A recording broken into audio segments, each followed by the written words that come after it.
radioactive 廃棄物の contamination, 管理、 waste そして management, 核拡 and 散の nuclear 懸念というのも、 proliferation. 含まれています。で、この懸念、今 These も同 worries, じく、全 we く解決 have され these ていない、 exactly the 問 same 題 worries だと思 today うん that で have すけ not れ been ども、 resolved at all. これをですね、 融資を行わない、これらの理由があるから融資を行わない And と they're した saying んですけれども、 we do not give 昨 loans 年、 to nuclear power アジア開 related 発銀行 projects. はですね、 However, 融 last 資を、 year, the Asian Development 融資 Bank に said that they will start to provide loans to nuclear power related projects as an idea. They suggested it, and they said they will bring it to their committee, to their board to discuss. And for this reason, we NGO groups and we as civil society groups, not just in Japan, but NGOs and civilian groups around the world, in various regions around the world, as well as people in Fukushima, we made a statement to the ADB, Asian Development Bank, saying the shift in policy is not justified as the reasons why both institutions have avoided supporting nuclear power have not been resolved, and we have said that it is illogical to start loans when the situation is the same. And we have gone around to, and we went to, we participated in events held by ADB, and and we gave them our suggestions, but we did not receive any clear answers. And 64 organizations around the world have come together with petitions, with signatures, to protest against this. However, the World Bank and ADB have actually started to allow investments going into nuclear power. And these, unfortunately, the policy has shifted. However, the world itself is moving towards renewable energy, and we must realize that nuclear power is very, very expensive. And ADB is an institution that kind of invests in developing countries. And if we put the risk of nuclear power on developing countries, that could also be of huge risk. And the World Bank and Asian Development Bank, these financial institutions, we must watch and observe what they are doing. And we must prevent them from giving loans to specific nuclear power related projects. And therefore, we would like to continue our activities in this area to prevent the policy shift by those two institutions. All right, and that was my opening speech. But from here, I would like to show you several videos that we have received first from Taiwan, which has completely denuclearized itself, and we have so let us watch this speech from our Taiwanese colleague.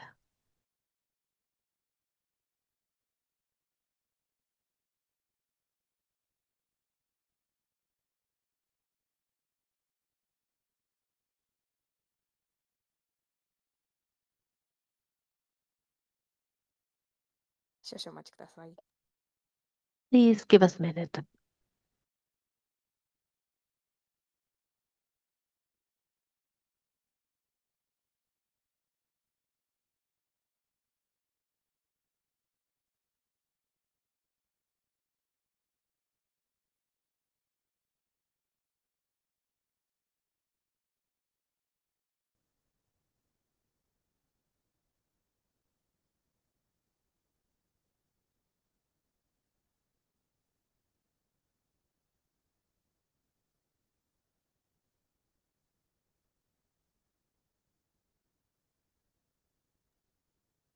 This first video is from Shu-hsin from Taiwan. She is the Secretary General of the Green Citizens Action Alliance.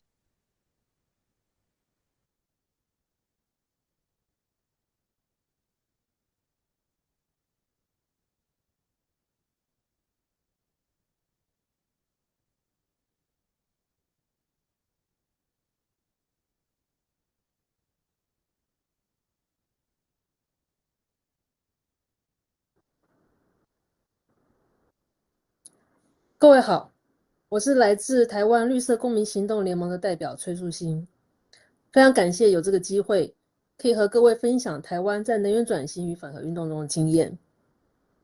台湾是一个高度工业化、能源高度依赖进口的岛屿国家。从1970年代开始，台湾陆续新建了3座核电厂、6座核子反应炉。核能曾经被视为确保能源供应的重要手段。然而，1986年车诺比核灾让台湾社会开始反思，这样高风险的能源是否适合人口密集、地震频繁的岛屿。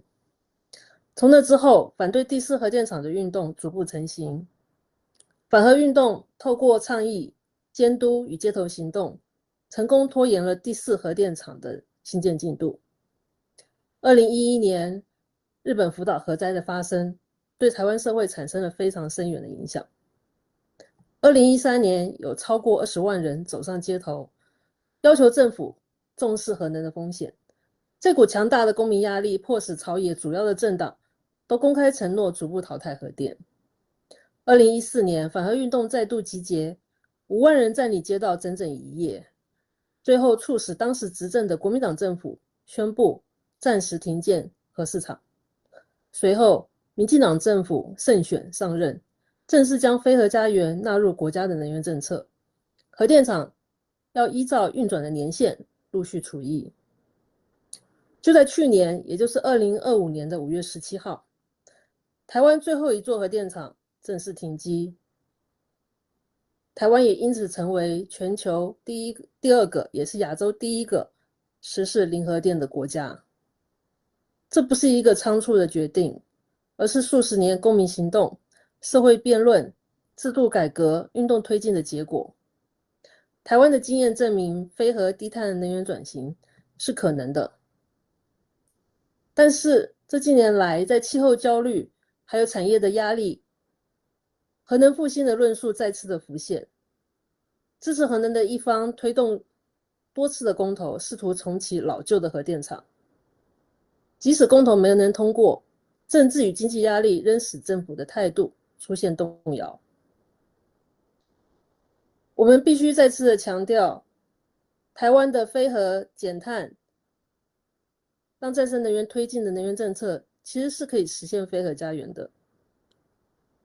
但是呢，我们可以看到，就是支持核电的一方，他在这个过程的当中，不停的在持续使用产业的压力和工业的压力，想要让核电重启能够重新再发生。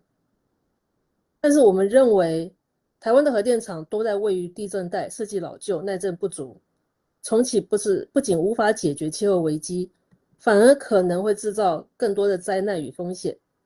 因此，公民社会的角色仍然非常关键。我们需要持续的监督、揭露风险，确保能源转型不会的倒退。目前，老旧的核电厂，社会正在讨论是否要让它重启。我们必须要强调，核电厂不但老旧，而且我们也发现有新的活动断层的证据在厂区下方经过。我们认为核电厂是绝对不能再重启的。我们会继续的努力，也会继续的持续的推进反核的运动。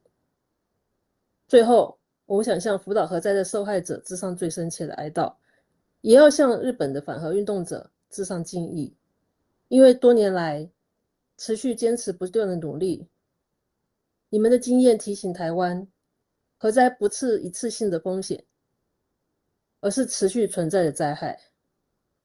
我们诚挚的期待国际 NGO 之间能够更紧密的合作，让能源转型不再是各国孤立的选择，而是跨国公民社会共同推动的全球行动。也期待亚洲能一起走向一个真正安全、民主、永续的能源未来。希望我们大家一起团结努力。谢谢各位。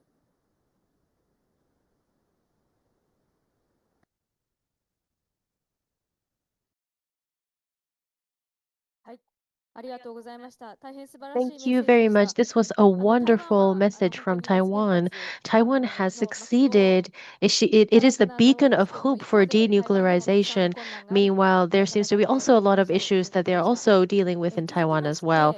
Next, we have, I'm sorry, we're changing the program around a little bit, the order a little bit. We have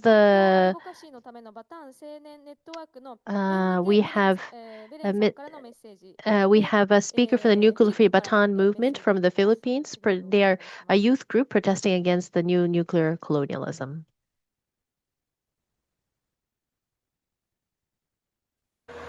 A liberating day to our comrades in Japan.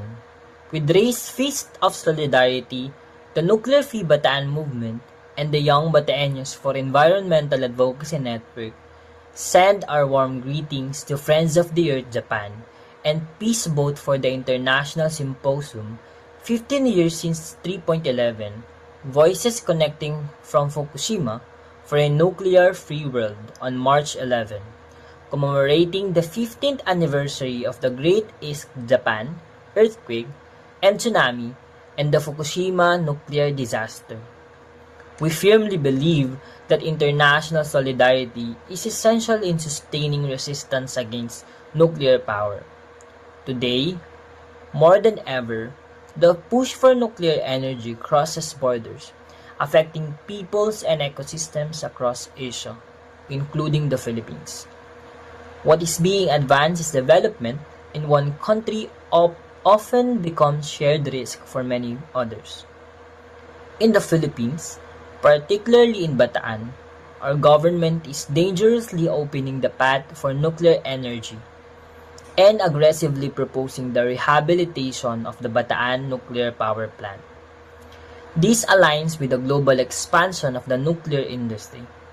In February 2024, the government established the Nuclear Energy Program Coordinating Committee, and in September 2025, enacted the Philippine National Energy Safety Act with plans to begin construction by 2028 and operate the first plant by 2032.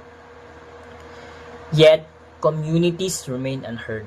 Fundamental questions on safety, waste, disaster preparedness, and long-term health impacts remain unanswered. Instead of genuine public consultation, corporate interests and centralized power systems are prioritized. The people most exposed, coastal communities, workers, farmers, fisherfolk, women, youth, and the environment, are being made as sacrificial lambs and asked to carry the risk while businesses engaged in nuclear energy reap the biggest benefit. The lessons of Fukushima are clear. A nuclear accident is not confined by geography or generation. Its consequences endure for decades, shaping land, livelihood, and memory. Because of this, we stand in unity with the people of Japan and with all movements worldwide defending life, dignity, and ecological justice. Our struggles are connected. Our future are shared. No nukes for our communities, for our children, and for the planet. Plantang nuklear, lansagin, lansagin. Let's dismantle nuclear power.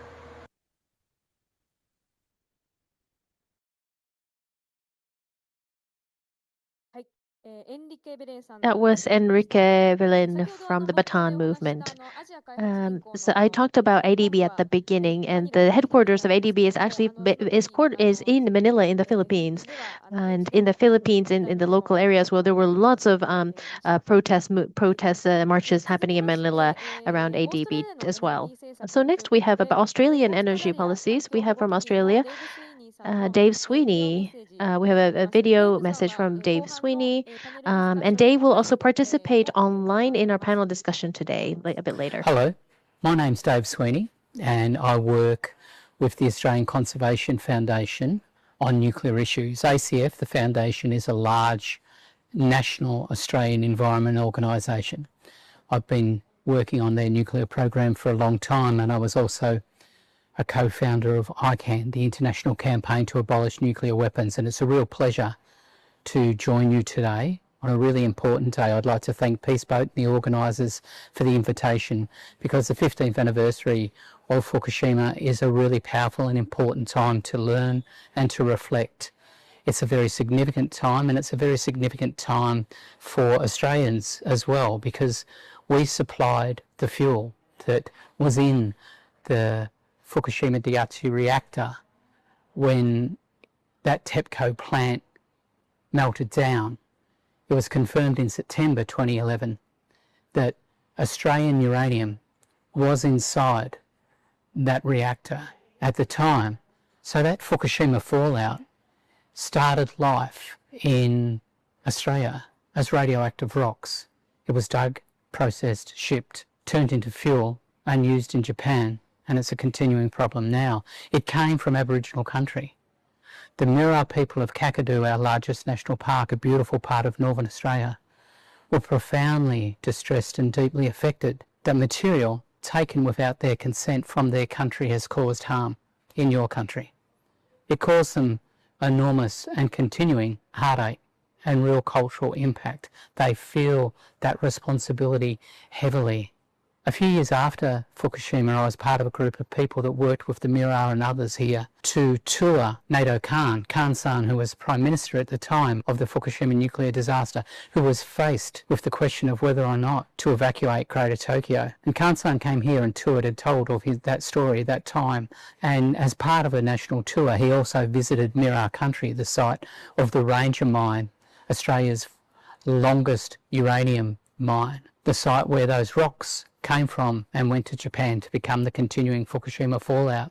It was a very powerful and emotional meeting between Kan-san as the former head of Japan and the Mirar traditional owners as the traditional owners of that land, and they felt heavily the impact and their cultural responsibilities.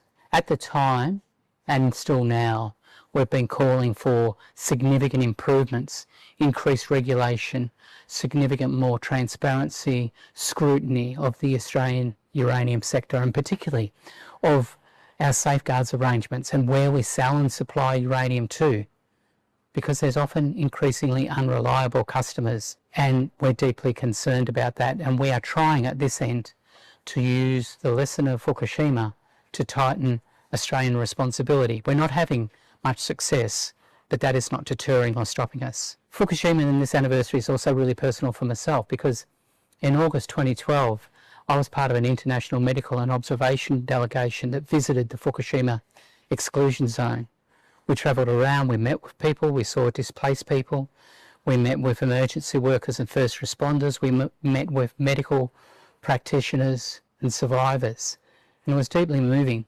And it was a time, the images and the conversations and the connections of which remain with me today. Fukushima is also really significant for Australia because, like Japan, we're an island nation. And we're an island nation that faces the Pacific. And the direct and routine discharge of liquid waste from Fukushima is a really concerning issue over here and increasingly throughout the Pacific. Japan is a technically sophisticated, rich, responsible nation, and yet still the Fukushima accident happened. And 15 years later, the best we can do with treating the waste is to polish it and directly dump it into the Pacific. There's a real lesson there for the world. As people push, and as nuclear proponents push the Asian Development Bank and other funders and other national governments to consider and embrace and fast-track nuclear power, there's a real lesson that a country as mature, adept, sophisticated as Japan couldn't tame the beast and can't clean up fully today. So that is something we must learn about. That is something we must reflect on. That is something we must not replicate. And on this 15th anniversary, it is really important for the world to remember, reflect and review on these lessons. It is important for the world to remember, reflect and review on the costs and on the impacts. Not just the dollar cost or the yen cost, but the disruption cost, the cultural costs, and particularly the human and environmental costs. And the best way to remember, respect and protect is to not repeat or replicate Fukushima. And on behalf of the Australian Nuclear Free Movement and the many people, First Nation people and people right across Australia that are working for a nuclear-free future, on behalf of all of us, I extend great respect and great appreciation to Japanese people and organisations and communities that are contesting the restart of nuclear power and are challenging the nuclear village, nuclear rhetoric and nuclear amnesia. We mustn't forget. We mustn't repeat. And in closing, I just want to share the importance of the actions that we do, because mid last year in Australia, we had a federal election. The single biggest policy differential, the biggest difference between the two major parties was on energy policy. One supported domestic nuclear power, one said no to radiation and yes to renewables.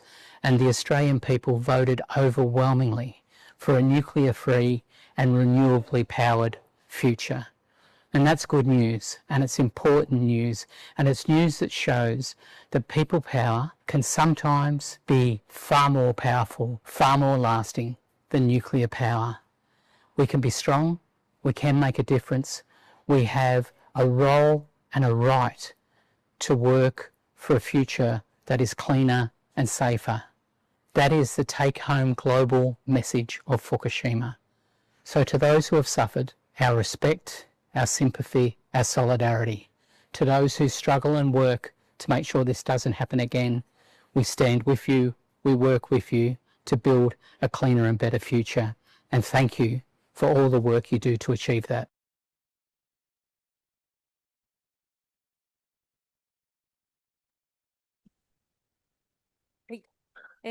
Thank you very much, Dave.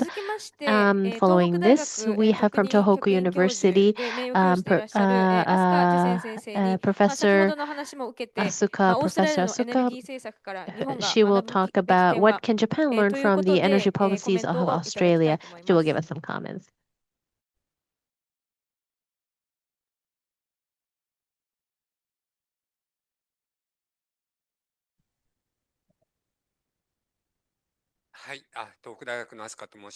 I'm Aska from Tohoku University. Thank you all for giving me this chance to have a talk. So I talk about Australian energy policy. I've been working with them for 2 years, and then I had a chance to visit them 2 years ago. And also, when Australia was in Labour government, so they were focusing on energy policy. So first of all, whenever I have a talk, I mention about this. So regarding the climate change policies, and it always nuclear power energy comes up to defeat the climate change crisis. And there are merits and then demerits also regarding the nuclear power policy. So it's better, I think it's important to explain the pros and cons. So regarding Australia, so it's been using the coal energy, and then also the mining for the uranium, but they don't have nuclear power plants. So coal. So Japan, we are importing coals and uraniums from outside of Japan. So where Australia has coals and uraniums, they never have nuclear energy. So it's the 50%. The Australians are using renewables for the share of the 50% now, and then by 2030, they will target 40% the reduction of the emission. So they have double target compared to Japanese government.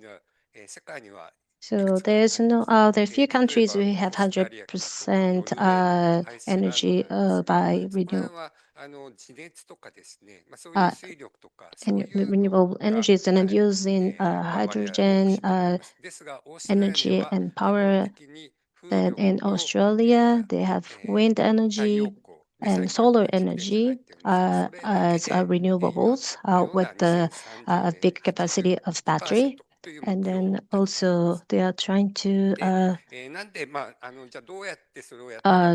target to increase the new renewables by 2030 as well.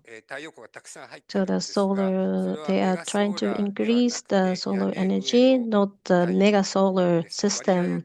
So they are using the smaller solar energy facilities installation like rooftop. I think that 50% of the solar energy comes from the rooftop of the households, and then about 40% of the households have this rooftop solar system in Australia and as well as in Japan. So there was a system or a policy to increase the renewable energies in Australia. So not in Tokyo. Australia doesn't have any regulation for solar energy, the rooftop system like in Tokyo, but still they've been successful to increase the solar energy ratio. So,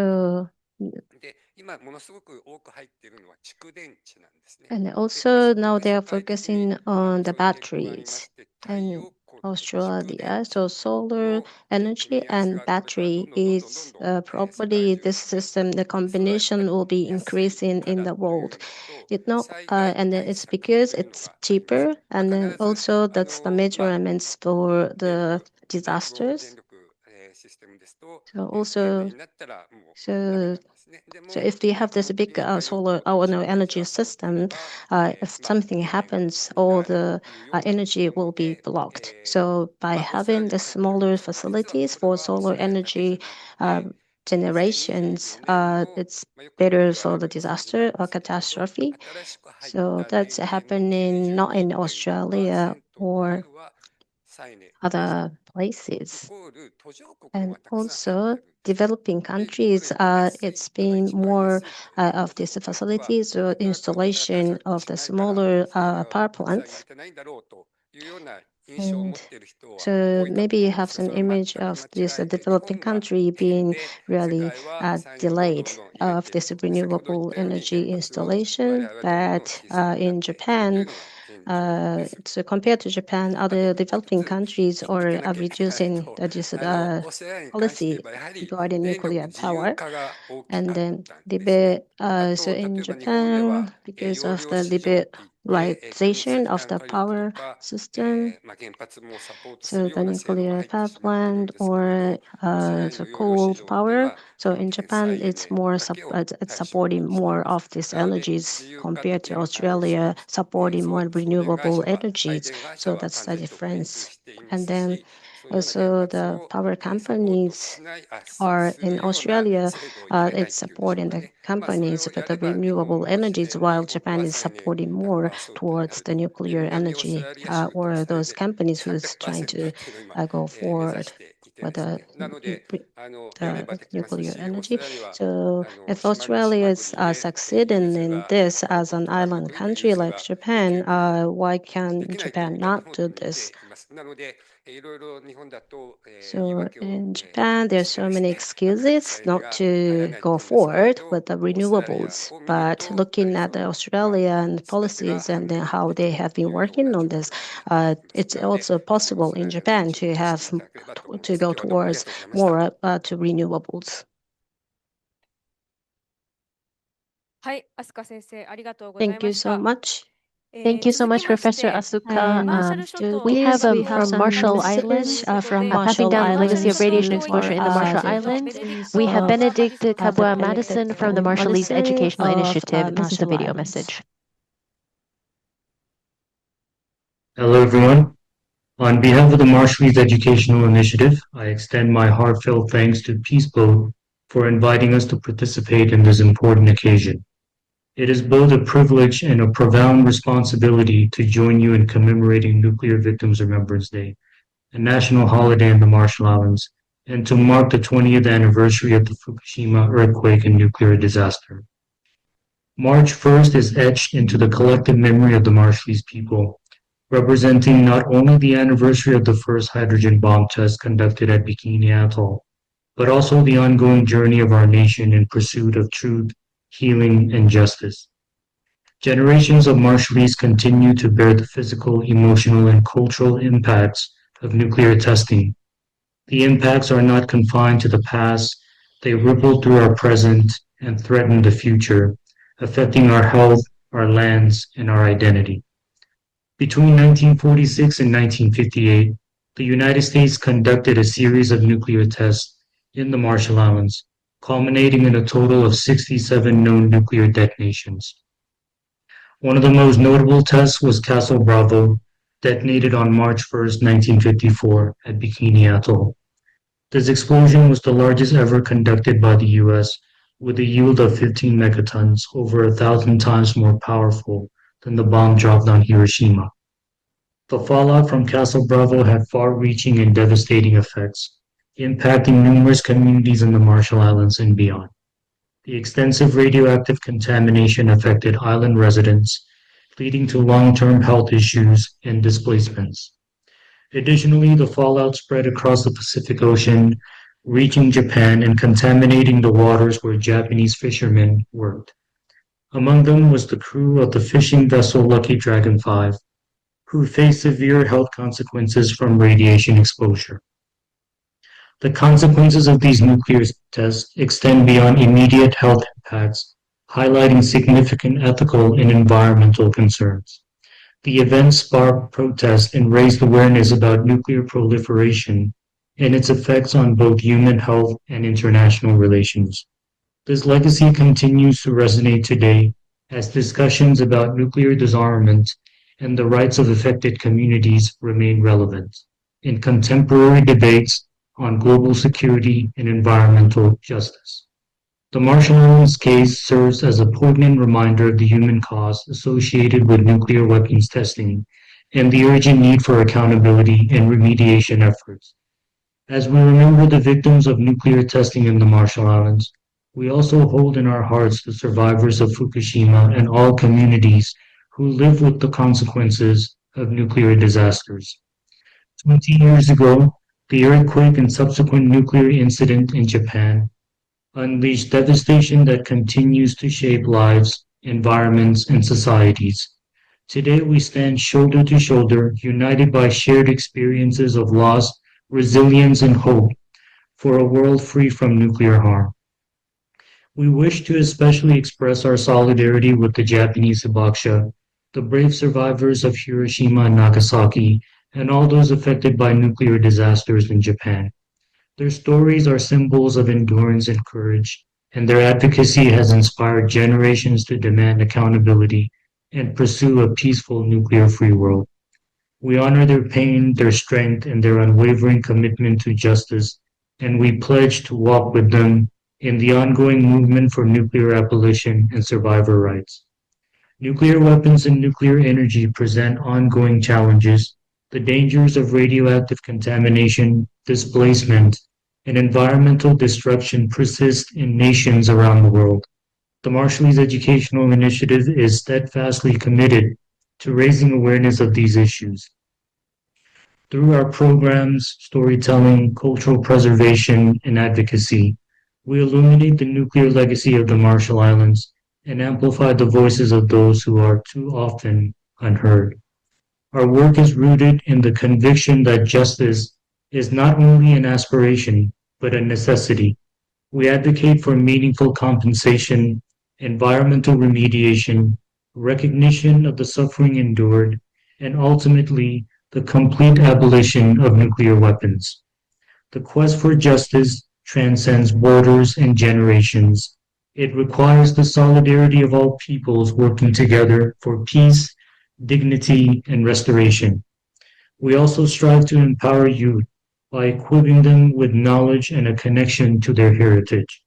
We collaborate with international partners such as Peaceboat, whose dedication to nuclear abolition and to promoting peace inspires us and strengthens the global movement. Their tireless efforts to bring together survivors, educators, and activists create a platform for dialogue, remembrance, and action. Let us transform our collective remembrance into a force for change. Let us demand accountability from governments and institutions, support affected communities, and promote nuclear disarmament. Let us honor the memory of victims by ensuring their stories guide the choices we make for future generations. In closing, I thank Peaceboat and everyone for their unwavering commitment to justice and peace, and for this opportunity to join hands with kindred spirits from across the world. May our voices ring with courage and compassion, and may our shared journey bring us closer to a future where no community suffers from the shadow of nuclear devastation. We walk forward together with hope and determination toward a world where remembrance becomes actions, and action brings healing. Thank you. So that was a message from Benedict. Thank you so much. Next, we have a speech from Sumiko Hatakeyama of Peace Boat. She will be talking about the memories of radiation and nuclear testing in the Pacific Islands and Japan. She will be talking on this topic.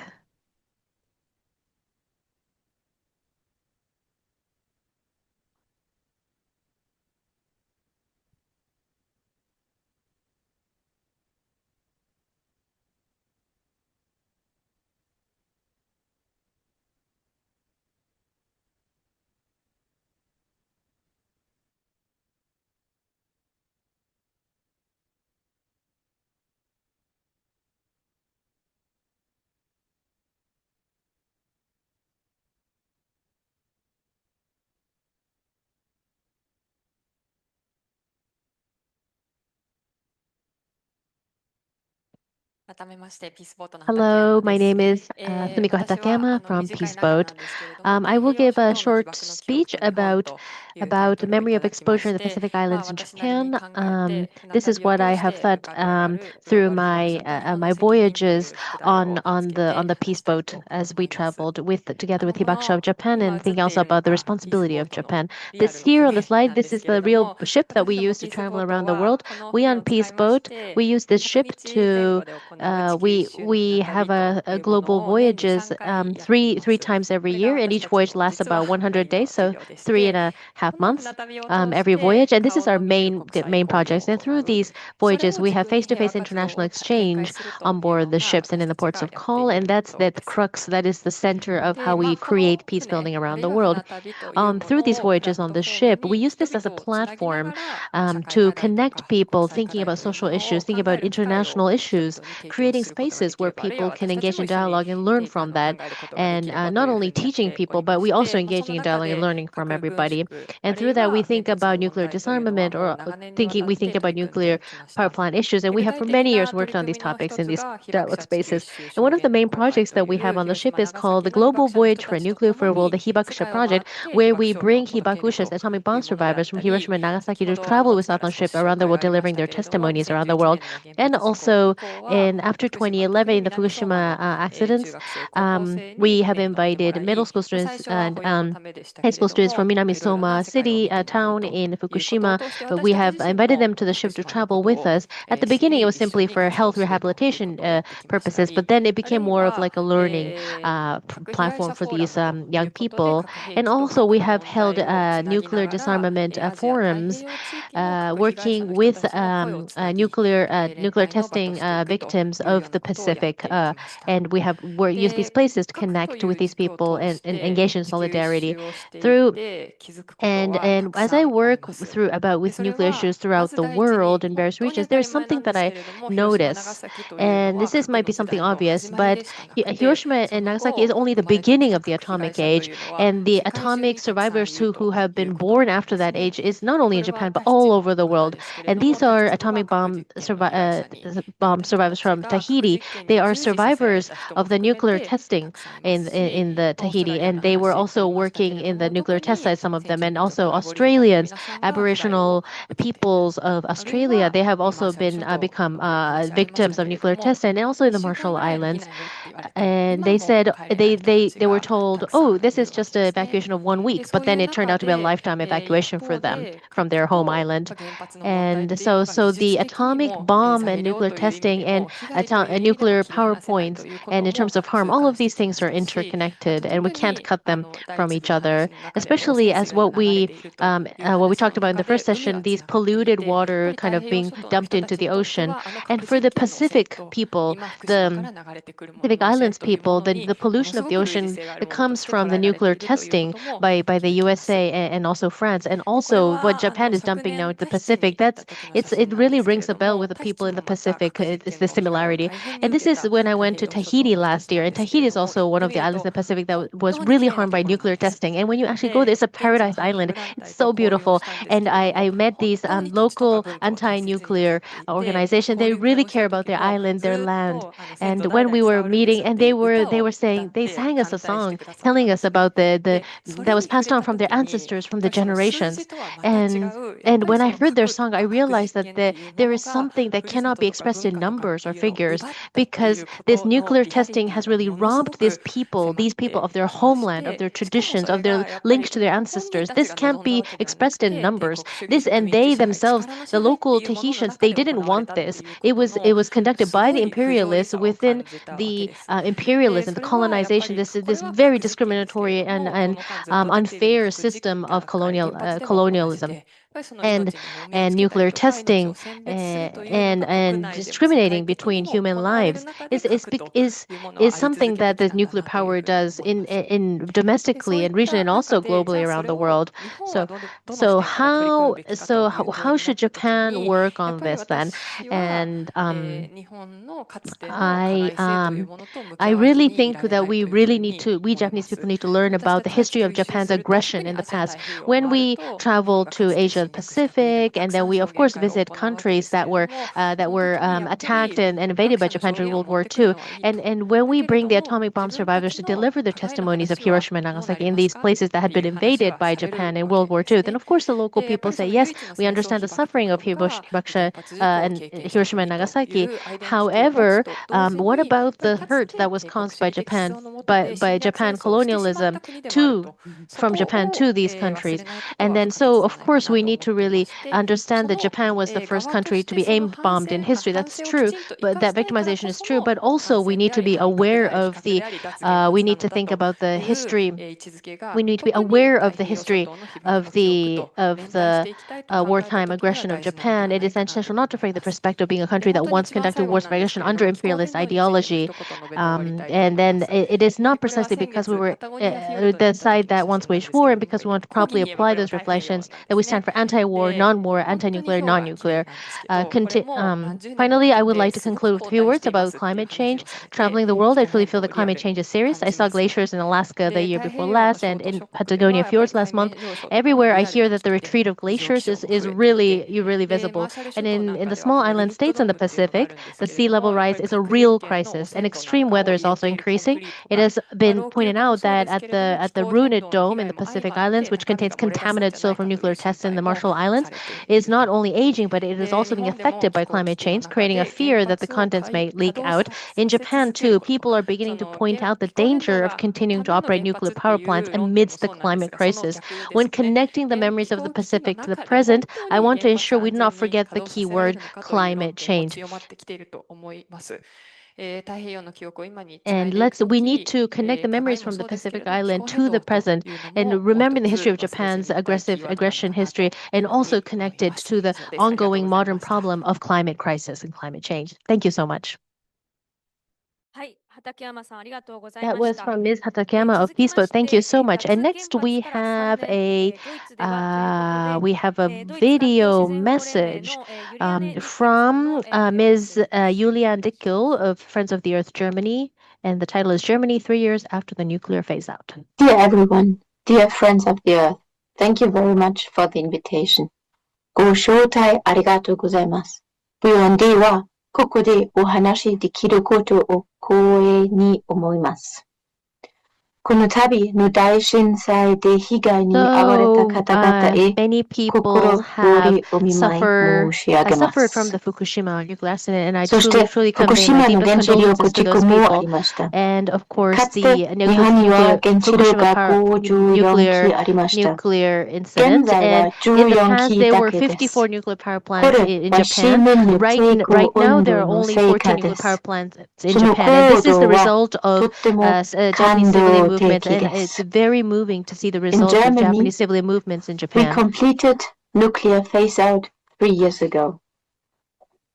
Today, Germany produces no electricity from nuclear power anymore. All nuclear power plants are switched off and in decommissioning stage and cannot be restarted. And public opinion survey shows that the majority opposes any restart of nuclear plants. The phase-out was the result of a decades-long anti-nuclear movement. The movement did not only oppose nuclear power, it also promoted a broader energy transition toward renewables. And it did so quite successfully. Last year, in 2025, renewable energy met nearly 60% of Germany's electricity generation. At times of strong wind and solar output, renewables can temporarily meet total domestic electricity demand. Unfortunately, we do not have overall 100% renewables yet. Around 22% of remaining demand is met by lignite and hard coal. Gas-fired power generation makes about 14%, and it relies on imported natural gas, including LNG from the US, as well as pipeline supplies from European partners.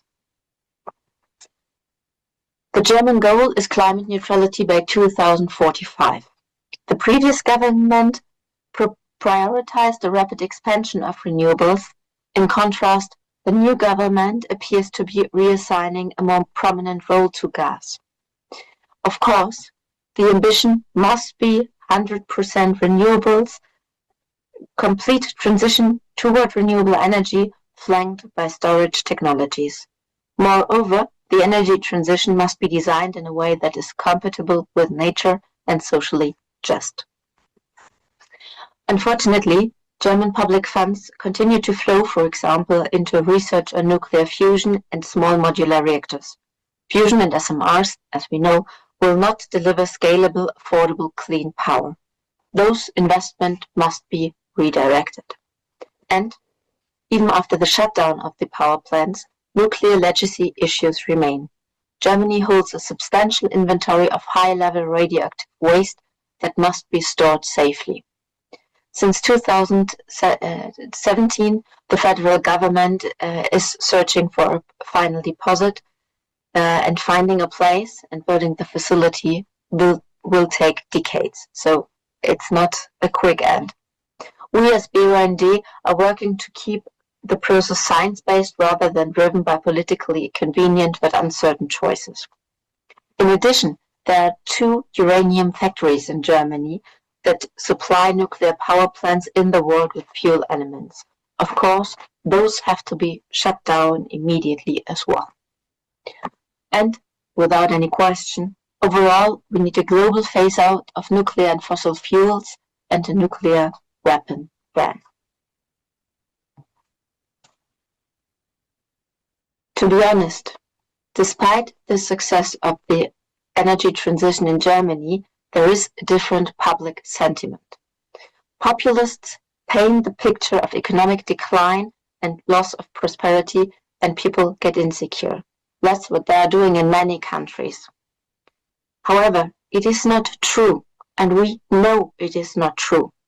The Japanese society demonstrates it by opposing dangerous nuclear power plants and weapons so successful. And we, together, we must ensure that this success is not forgotten. Renewables are the cheapest energy technology, and they are on the rise. It is clear that they are coming. The question is not if, the question is how quick we can achieve full energy transition. And we must ensure that the renewables are scaled up rapidly for the sake of the people today as well as the future generations. Saisei kano energy wa genzai no Renewable hitobito to energy shurai seidai no is for anzan o modern mamoru people and tame also ni for future generations. fukaketsu We really need renewable Goseichu energy for the arigatou safety of gozaimashita. people today and the Thank you people very of the much. future. Thank you very much for listening. はい。 Thank ユリアネ・リッケル you, さんでした。あり Juliana がとうござい Dickel まし from た。 FOE Germany. 最後にですね、日本の、Finally, 状 we have 況 a というこ speaker と from で、FOE ジャパンの Japan. 吉田明子より、Yoshida お Akiko 話 of しさせて FOE いただき Japan ま will す。 talk about the situation in Japan.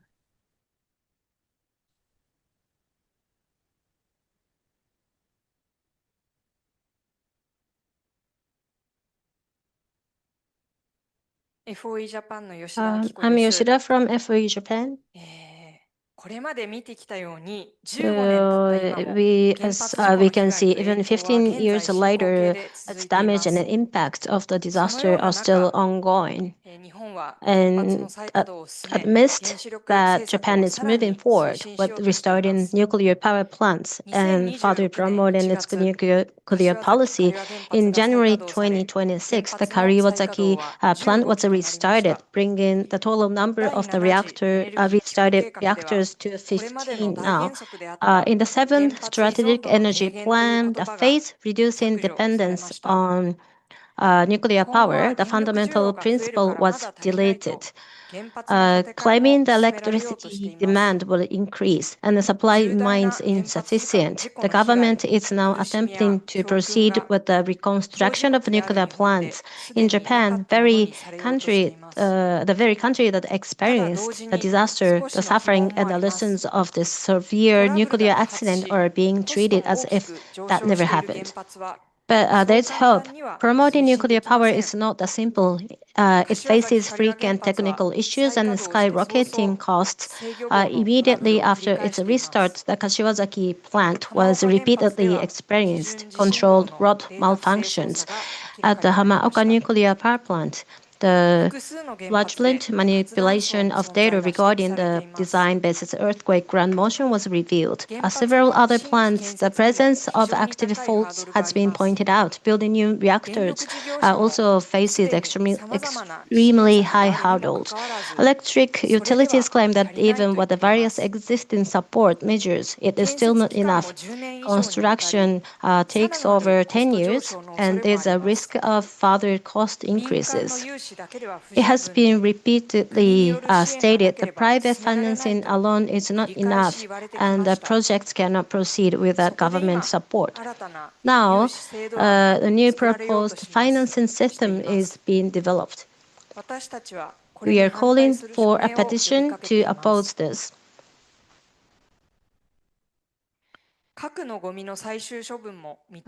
Also, the plan of the final disposal of the nuclear waste is not decided yet.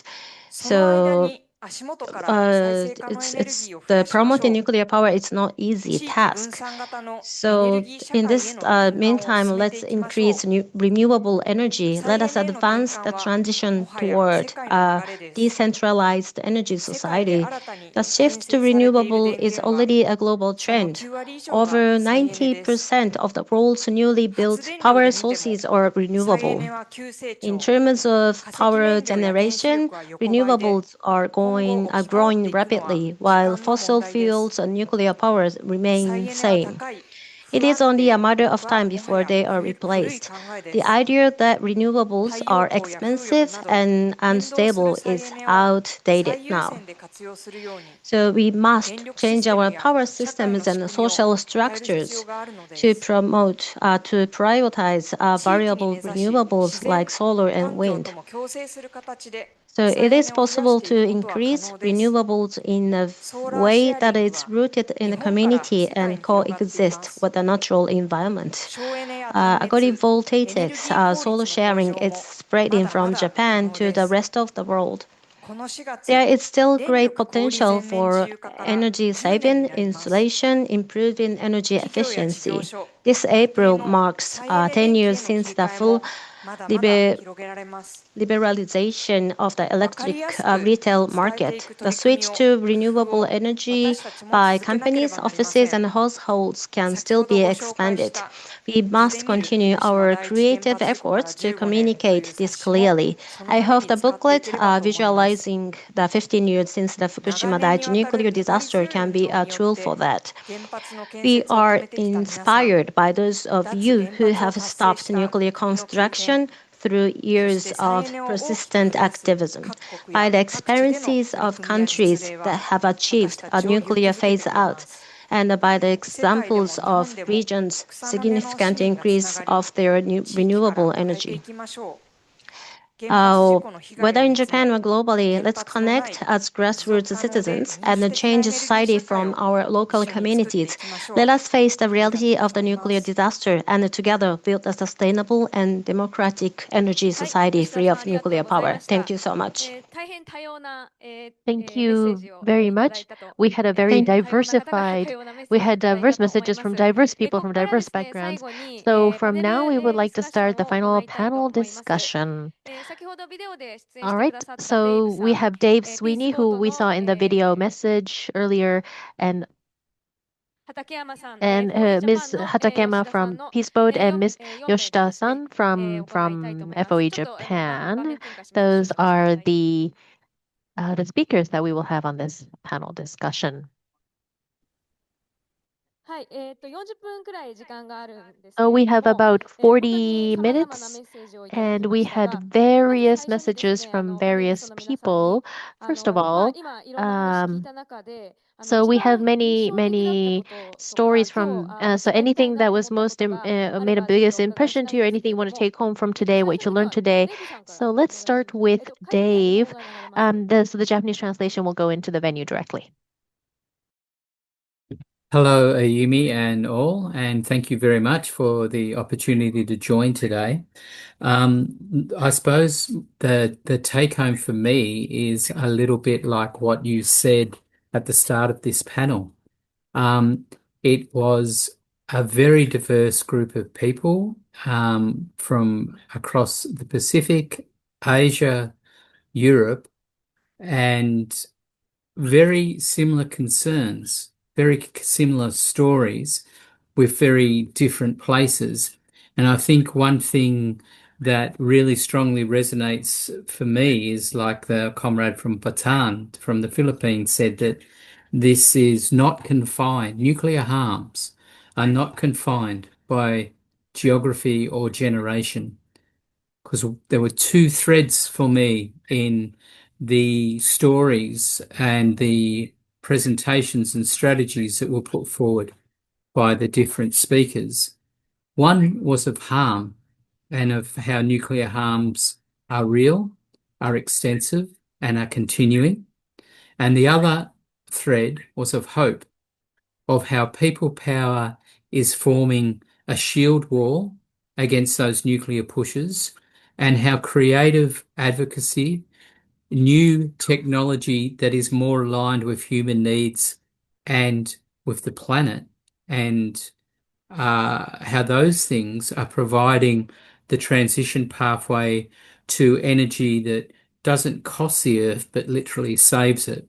So those are the take homes for me, that this is a big planet, but we're all shared, we're all connected. Fukushima showed that radiation and risk do not need a passport to travel, but it also showed that people share a common hope for addressing the pains of the past and building a cleaner, safer future. Thanks.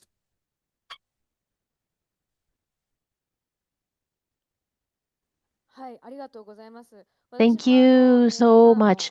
So yeah, I was also very moved by Enrique's message from Bataan. So we are also he said we are sharing not just the earth but also the future. So let's hear from Sumiko. Thank you. So yeah, I really think that we really share the future together. I really that resonates with me as well. On a whole, I really feel like if we just look at Japan domestically, of course, there are small victories and small wins here and there, and there are but many things that still don't change. But if we look at the big picture, however, unfortunately, right now Japan is going in the direction of nuclear restart, which is unfortunate. But if we look at the world, but then but you can see that there are some things that we can grab, some that maybe if we believe in democracy, maybe democracy is something we can believe in again. If we can grab the right timing, some things can be changed. For example, the example from Taiwan, how it denuclearized, of course, and Germany has lots of problems, but also Germany moving in the hopeful direction as well. So those things have made a big impression on me. Yes, and I kind of forgot to say this in my presentation, but so really collecting correct information and learning about what's happening in Japan and around the world, and I think that's very important. In that sense, I think the media folks need to do a better job as well. Of course, I'm sure, but various newspapers have their own maybe views or maybe inclinations. Another thing that I forgot to mention was that so so the so the conservatives really are pro-nuclear, and then they were the opposition, and then the then ruling party, the Labour Party, said no, we don't need because because it's too expensive.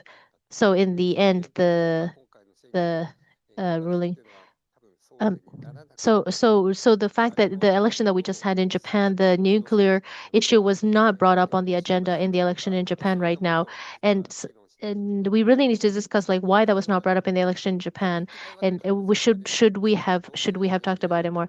And in Australia, the electricity price is is about 20,000 yen a month, and in Japan is about 13,000 yen a month for one family. But in Australia, the general price is two or three times more expensive than in Japan, because in Australia the general hourly rate is about 3,000 yen per hour. So it really shows that so some people say if we don't have nuclear power plants, the electricity prices will skyrocket, etc. If we use geothermal energy, then the prices of electricity will shoot up. So some people say that, but just simple comparison between Australia and Japan shows that that's not true at all.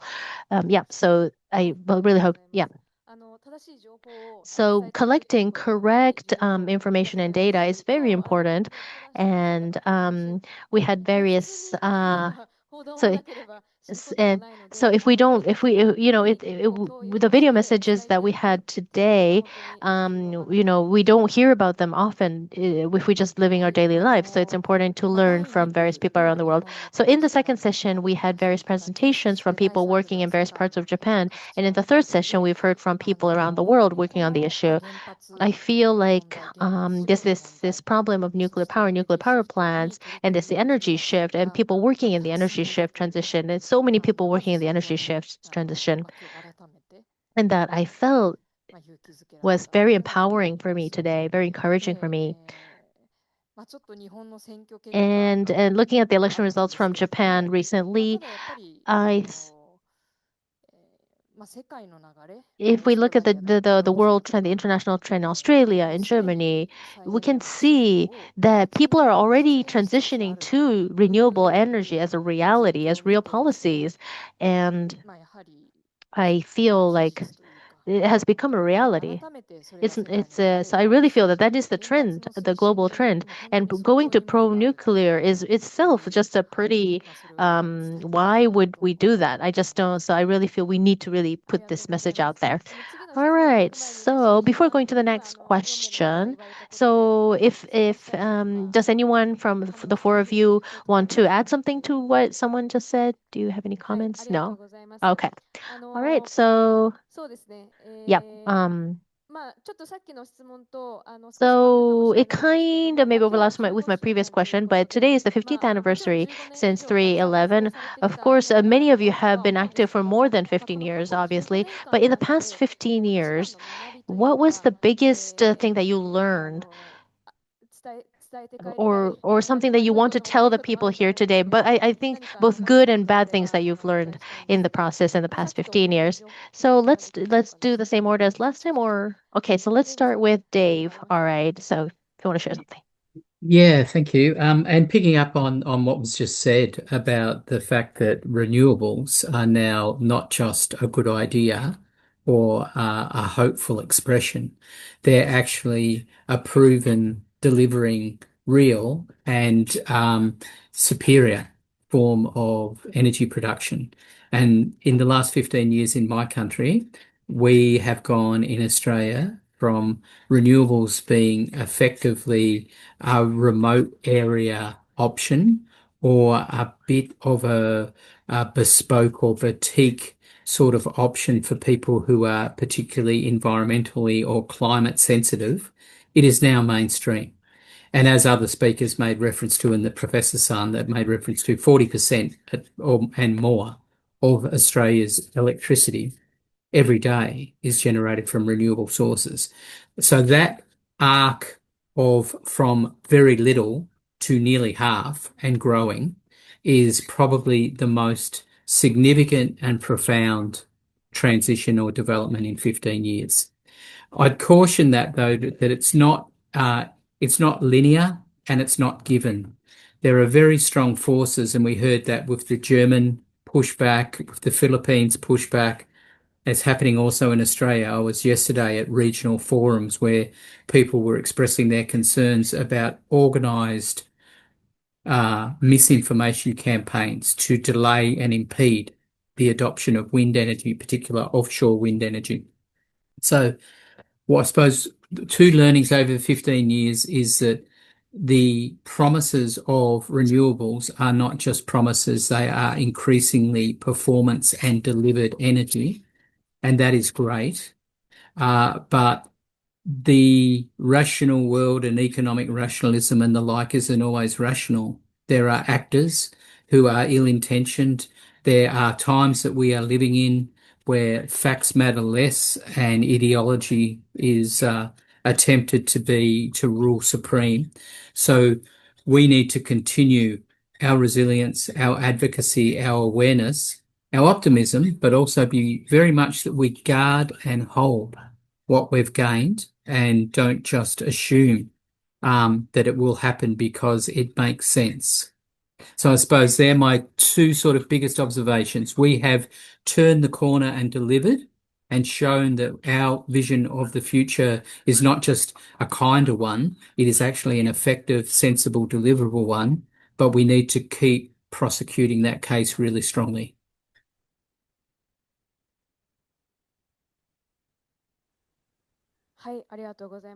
Thank you so much. Thank you so much. The transitions in Australia the gives us changes in hope, Australia, and that's but hope this we can this have. kind of And this then kind we'd of like transition or to bring the change, we same need to change to deliver Japan. So in there's so Japan. much So I that would like we to learn still more have to about this. learn. Do we have anything from the venue here? So now we hear from Sumiko.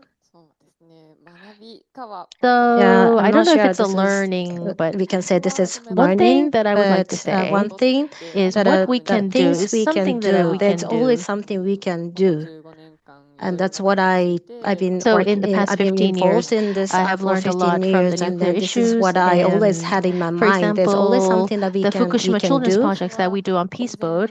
At the beginning, it was just very vague on Peace Boat, and after the nuclear power plant explosion, we thought, oh, we want to do something, but we can only do voyages on this, and what can we do? And we thought, oh, maybe there's nothing we can do, but we thought, okay, let's just go to Fukushima, see what we can do. And it was, of course, For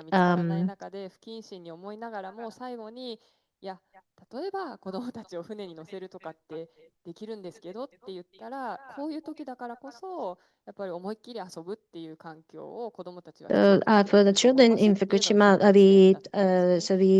as peaceful, we provided for some place for the kids to be freely play and enjoy their lives. So without, for them not giving up on their daily lives.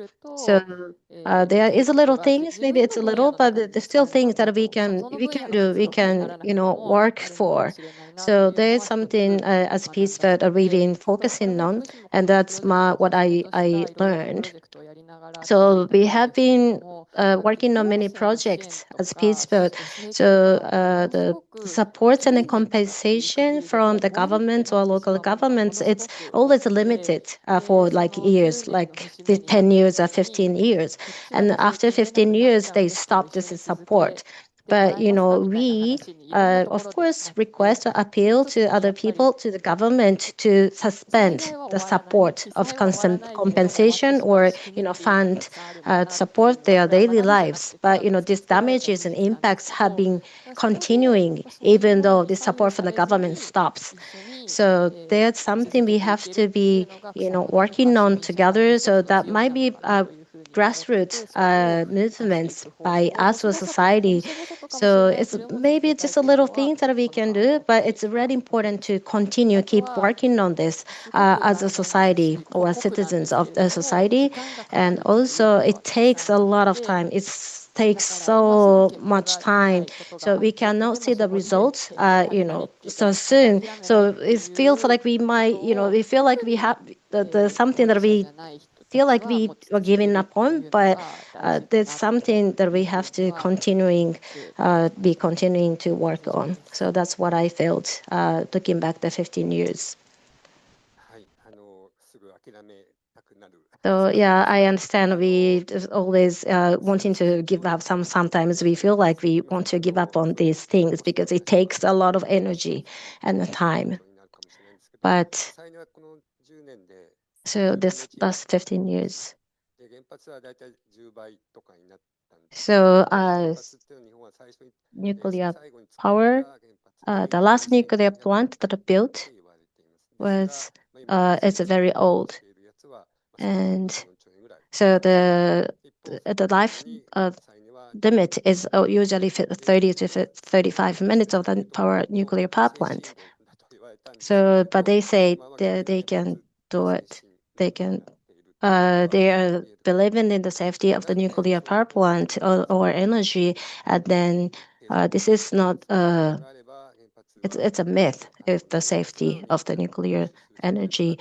So because it's getting the old buildings and plants are getting older, so but they are still believing and it's still are usable. So try to use it for years and years of the use.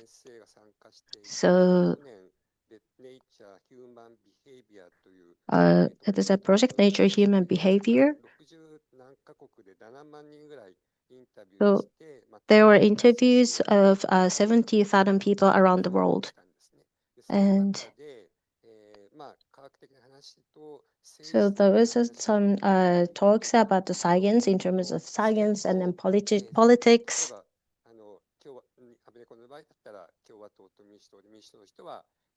So we had these interviews.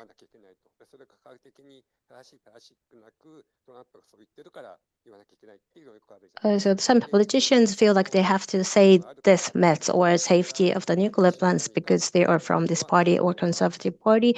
So sometimes.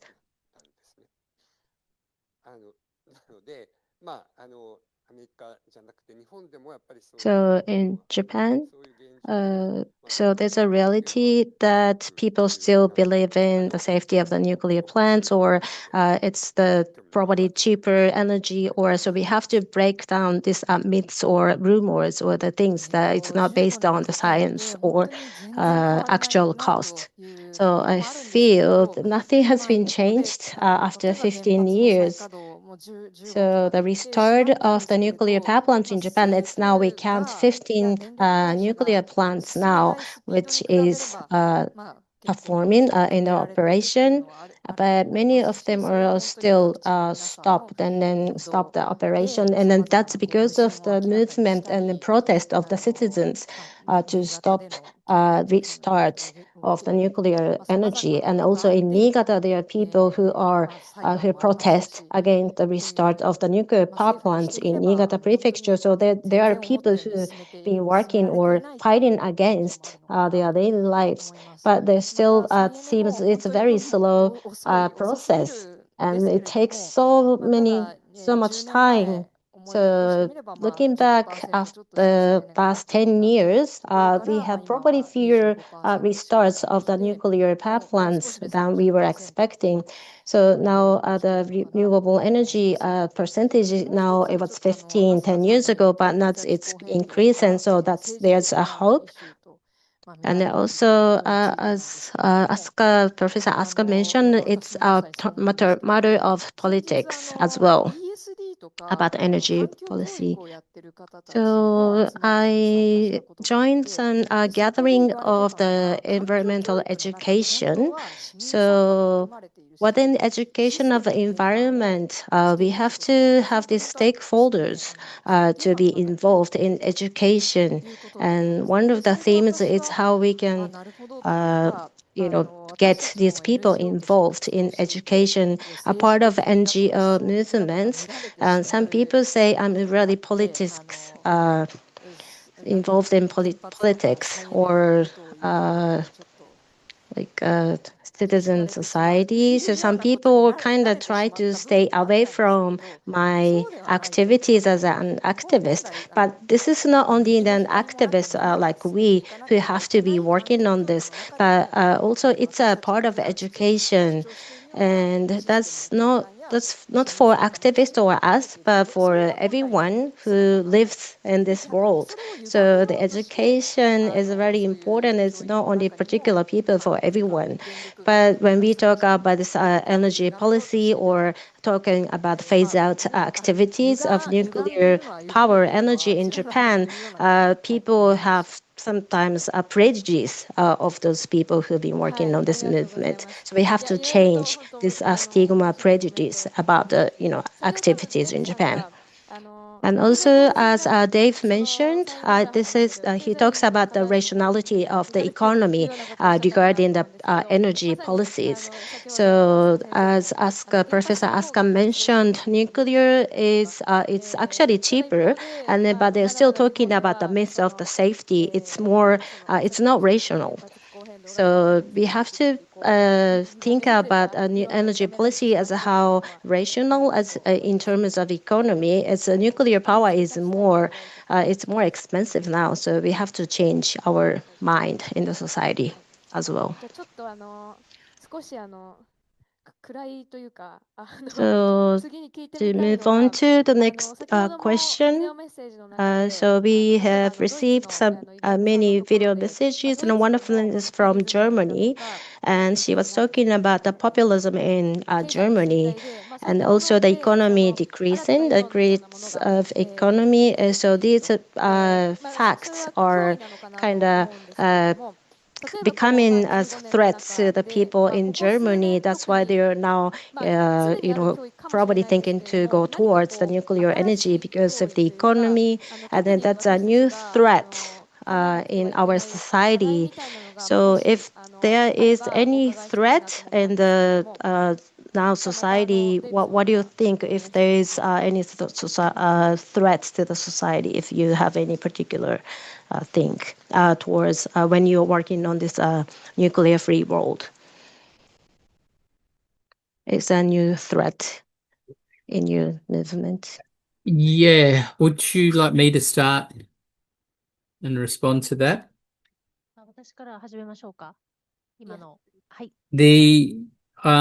I think, like we've identified, the breakdown in the ability to have measured and respectful discussions on hard issues, the retreat from evidence and analysis, and the tendency of politicians to look for fractures and division rather than to build cohesion and unity are all dangerous things. We've seen that with the rise of autocratic and populist, in some cases fascist regimes, and we've seen a rise in militarism and a rise in conflict, and today we've seen that escalate even further. So they are really disturbing things because we are putting forward a vision that is hopeful, positive, earth-centered and human-centered, and there are very powerful institutional forces that are linked to military and industrial forces, which often involve nuclear, which are putting forward a very different view, and they're putting that forward in a context partly of their own making of increased division, international suspicion, and fear. So they're really significant threats, and we need to think about that, how we can best respond to that. We need to strengthen, respect, and renew international cooperation, solidarity, and international mechanisms, even flawed ones, the United Nations and a whole range of international treaties. We all know that they are flawed, but they are better than a breakdown of a world of armed camps. I think we need to look after and nurture ourselves, our communities we work in, and the voices of people that are active in seeking justice and social change and environmental justice and protection, because it's not easy work, but it is essential. One of the threads that's come through really strongly for me today is the importance of that continuity, the importance of being there, witnessing, acting, making a difference, speaking truth to power, speaking truth to nuclear power. So in my country, in Australia, we had a big success with community expression and people power last year in the 2025 federal election with a strong rejection of domestic nuclear power plants. That's very positive and very good, was very heartening. But those who are pushing that haven't gone away. They're regrouping, refunding and trying new arguments and new avenues. We have in the last few years had success in First Nation-led campaigns against national and international waste dumping in Australia. But that hasn't gone away. As we heard today, no country has a clear solution. Finland is the most advanced, but it is not globally applicable. And countries don't know what to do, and a lot of countries look to Australia as a big, politically stable, geologically stable, reasonably low populated nation and say we're going to put the waste there. We fight those fights again and again. And the other thing in the militarism context that I referenced is we have a real fight in Australia around AUKUS, a military arrangement with two nuclear armed ally states, the US and the UK. And there is a real concern amongst Australian environmental, First Nation and civil society. We're calling for a red line on no nuclear weapons in Australia, either by Australia or Australia's nuclear armed allies, and for Australia to urgently sign the Treaty on the Prohibition of Nuclear Weapons. So we don't want to drift into a deeply dangerous direction for our country because we are in an increasingly fractured and dangerous world. And there is a real need for us as civil society to inject some of the principles of civil society into the wider world and look after ourselves so that we can continue to do that. They'd be my reflections of the time we find ourselves in. Really quite dark, really quite difficult, really ever more important that there's humanity, hope, humour, decency, and the articulation of a better direction. Thanks very much, and thanks for setting this up, because today's event is one living example of exactly doing that sort of work.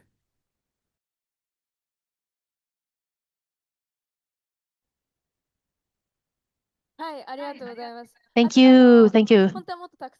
Of course, I have so many other questions. So I have so many other questions, but so you like the militarization and the conflicts and all of these things, and the attack on Iran, all of these. So we live in a world of anxiety and fear, and Dave's comment really gave us hope, and you really showed us that there's still room for hope in this world. So let's also hear from the venue. So something I kind of want to I want to correct something that I said earlier. I said earlier we ourselves are not the victims. I didn't mean to say that I'm not involved. I just meant to say that we really need to be constantly aware of people who are on the front lines, people who are victims. So it's not, I meant to say that we shouldn't put all the responsibility on those people like that who are on the front lines, who are the real victims. Because what I wanted to say is that we shouldn't push all the responsibility on them. We should also help to share the burden. So once we talked about so there was so the idea that pro-nuclear power is framed as being positive, et cetera, et cetera. So if we looking at reality in the eye is something that I think it's becoming extremely so I think that the presentations that we have today really look at reality in the eye. However, if we look at the international security framework, looking at the reality of looking at the international security risks, and looking at the climate crisis, we look at the climate crisis. So looking at the reality in the eye. So many people use this as an excuse excuse to say, okay, this is exactly why we need nuclear energy. It's because of the risks. It's because of new climate change. That's why we need nuclear energy. So some people go in that direction. So to kind of counter that, we need to look at well-researched data, well-researched numbers, and we really, however, the speed of information, so impactful videos and influential rhetoric that has really really speedily distributed on the internet make it really difficult for people for us. And of course, including information like like fake news and things like that is really, really, really taking over the internet.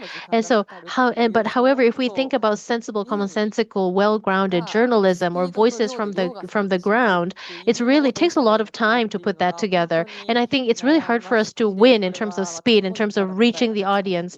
Like how do we reach people speedily? How do we reach people speedily when there's so much information mechanisms out there that are much faster than us? And so Ms. Mito was saying earlier about how do we bring the world back to a more sensible, commonsensical place,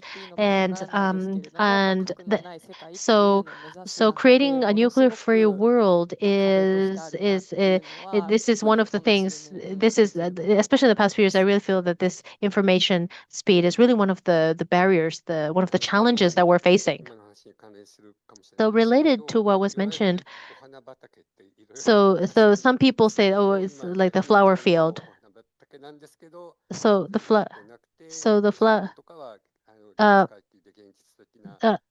Some yeah, so some people criticize us as being, kind of this hunky-dory flower field ideas, but I think some ideas, some examples show that our ideas are based on reality. And so SNS is basically an attention economy. The more people view it, the more they make money. So they just make some very catchy videos, for example. In some LDP videos that make it look as if LDP is winning, and then that just generates a lot of profit for people who are distributing this kind of videos. And we live in this kind of attention economy age. And about the nuclear powered submarines, I believe that Japan, it will also become a problem in Japan as well, related to having nuclear power or not. And so not many countries around the world actually are creating nuclear power plants right now. Not even the USA is creating big nuclear power plants. What governments are doing right now is creating smaller nuclear power plants, smaller, more compact nuclear power plants, but they're created by the same, for example, Rolls-Royce, and they are the companies that are. So they say, oh, we need nuclear power for nuclear warheads, and we need nuclear power plants for nuclear warheads and for war. And Japan doesn't say that clearly, but we might enter an age from now on where that becomes like the norm. And another new worrying fact that kind of worrying me. I don't have an answer to it right now, but so how do we think of mainland China? How do we think of China? And all these batteries and all of these things that are so the China is really in charge of the market of rare earth metals and batteries, etc. So in how do we diplomatically deal with that? So so so of course so so the USA is trying to use their own batteries, and so what does Japan do? What is Japan going to do? I think these are some of the discourses that will come up moving forward. And of course, how do we, so looking at the market and the speed of China, how do we maybe work with them or compete with them? That's one thing that we need to keep in mind. Thank you. If there is hope, it's probably local, probably communities. The government, because it's pushing towards the nuclear energy, also fossil fuels. So we have to look at the communities, local communities. Other than Tokyo municipality, of course, the other areas or municipal governments are not planning to build any nuclear power plants. So it's only the government who is pushing So, we can be separated from the government policy, and there's something we can do as a local communities to, we can probably push forward the nuclear renewable energies in each area or community. So we can talk to the politicians, also even the ruling party. It's a conservative pushing towards the nuclear energy. But if I talk to the local politicians in my area or community, this politician is renewables. So there's something probably within the local communities that are, as we as civilian society, we can do something in the grassroots movement. So there's hope, I believe. Thank you so much. So we are running out of time. So I don't want to finish this session with the dark question or threats. We don't want to talk about this dark side. So let's have some hope, and then let's have something bright sides to finish off this panel talk or today's event. So, okay, let's talk about something or what we can do together to go forward. So to close this session, I'd like to have some comments from each panel. So let's start with Dave. Yeah, thank you. And I think hope is really vital. Hope is the compost, it's the soil that we grow the new future from. So hope is absolutely vital. I think we need to build hope. I think we need to celebrate what we've achieved and demonstrate that our efforts make a difference. Like we've heard today, like opposition has slowed down restart in Japan. It has stopped things in Australia. It has turned off the switch in Taiwan, Philippines, and Germany.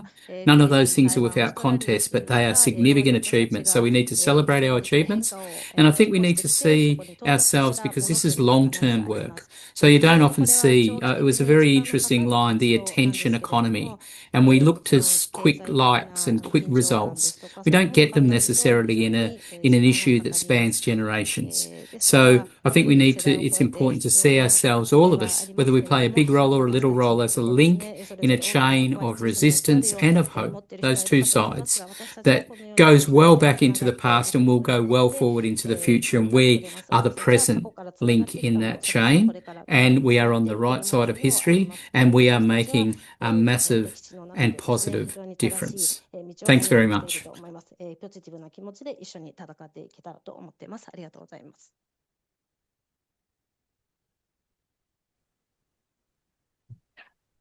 Thank you so much. So this is very important to have this sort of time or place for all of us get together, to debate or to think about the movements we can do. So recently in Peaceboat, we haven't been able to have this kind of events on board. Peaceboat, we used to have this lots of this kind of projects on board. So now probably we have to start thinking to provide this kind of time and places for all of us, for activists and then people who've been involved in this kind of movement on board internationally, globally. So in terms of the security in Asia, it's very important to look at India, Pakistan, but globally, the Asia Pacific, it's a very important area for us, but still we have to look at other wider area of internationally, globally to work together. So I have this hope. Yes, talking about hope. So we have to, so there are countries like Australia, we can copy or try to get some strategies from. So we have to, so some countries, they don't have a military or nuclear because it costs a lot. And rather than spending money on these nuclear weapons, they rather spend money on the people of the country. So there are countries who never have these nuclear weapons or those weapons to spend money on. So there are so many examples, good examples in the world. So we have to find and we have to look at these good examples in the world without having weapons or nuclear weapons. So, having nuclear weapons, it costs a lot. It's using people's money. So, we have to think, do we really, want to use this money for weapons or rather for the people of the country? So we have to think about how the money is used in your country, in your areas, in your communities. So that's what I'm thinking now. So those participants here, I think they are sort of professional or they have a lot of experiences in this movement or activism. So we have to bring more new people from outside of our circle, because here the participants we are being like long-time activists maybe, or involved in movements. So the nuclear phase out or other activities, I'd like to bring more people, like new people, to join us.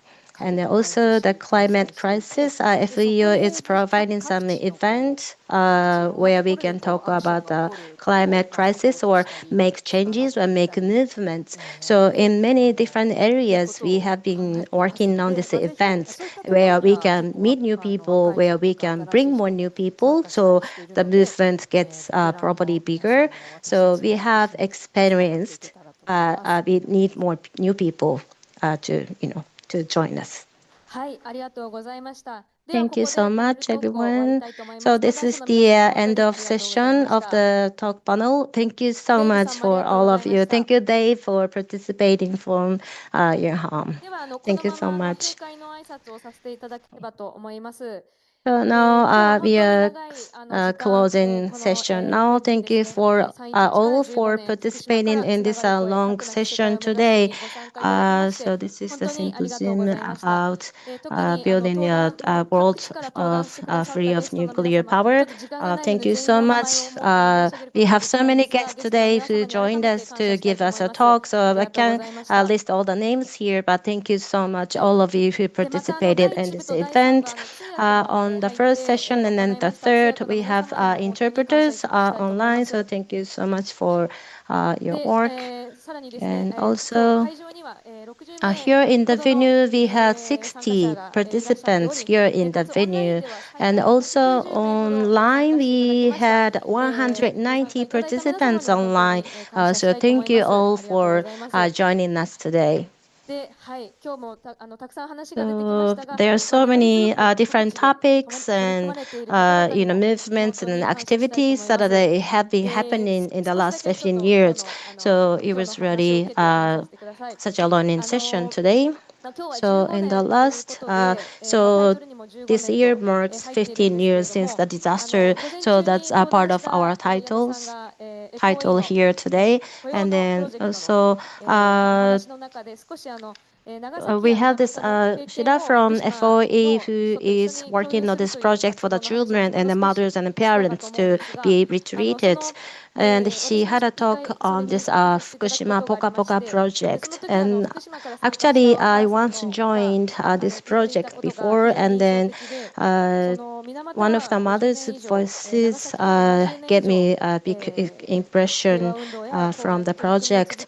So in Minamata in Japan, they are having a long fight against the contamination of the area, and then the people were affected, and it kept going years and years. But Fukushima is still 15 years compared to the long fought disaster or the fights against these contaminated areas by the big company who was polluting this area. So the mother says it's still only 15 years since the Fukushima disaster, and if we don't do anything, this disaster will be forgotten by people. So this contaminated soil was rewarded to a positive image, said the fuku soil, fukudo, means happy soil, which will be utilized rather than putting this image of contaminated soil. So the government and then those projects are trying to manipulate this wording, the words of this contamination. So we have to fight against this manipulation of these words. So there are people who have been working on this to fighting for this. So by knowing there are people who have been working on this, we can find hope out of these activities or movements of people. As Sumiko Hatakeyama from Peaceful mentioned, there is something that each person can do. We have to believe that we can make changes. So that's my hope from today's session. And then also in the second session, and then Kawasaki from Peaceful on the first session, nuclear energy movement phase out is the human rights movement as well. So this is what we protect. This is involved in human rights protection as well. So this is a matter of human rights as well. So let's work together and then connect together to fight against the nuclear phase out. Thank you so much. This is the end of the session. Thank you so much.